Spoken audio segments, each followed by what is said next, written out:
Méditation du 17 août. Reconnaissez-vous sa voix? Mes voisins ont 3 chiens. Lola, un labrador beige aux yeux noirs vifs. Caramello, une petite chienne de chasse blanche avec des taches jaunes. Et Pequeño, qui ressemble à sa mère, Caramello. Pourquoi je vous raconte cela? Parce qu'avec ces 3 chiens, j'ai appris une grande leçon qui m'aide à vivre en ces temps de la faim. Un jour, je suis sortie de chez moi à l'aube pour aller chercher des boîtes que j'avais laissées dans le jardin de mes voisins. Normalement, quand il fait jour, les 3 chiens me reconnaissent. Donc, quand ils me voient arriver, ils sont contents. Mais là, c'était la première fois que je m'approchais d'eux dans le noir. Leur instinct leur a sûrement dit que j'étais un intrus qui mettait leur territoire en danger. Alors, ils se sont dirigés vers moi en aboyant fort pour me repousser. Ils me semblaient prêts à attaquer. Alors, j'ai décidé de leur parler. Quand ils m'ont entendu parler, 2 d'entre eux se sont immédiatement calmés. Il était évident qu'ils avaient reconnu ma voix. Sans plus attendre, ils sont retournés à leur place tranquillement. Cependant, Caramello a continué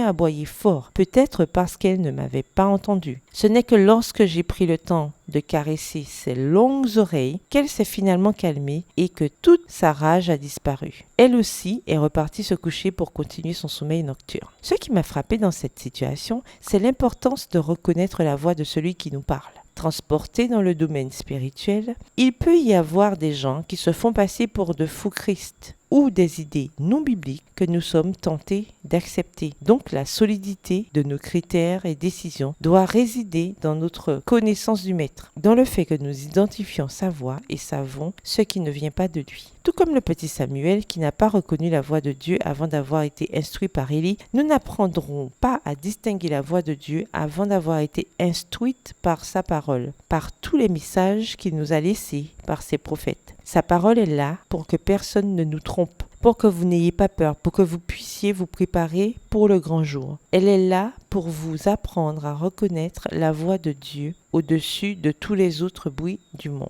Verset du jour. Mes brebis entendent ma voix, moi je les connais et elles me suivent. Jean 10, verset 27. Bonne journée, que l'Éternel vous bénisse.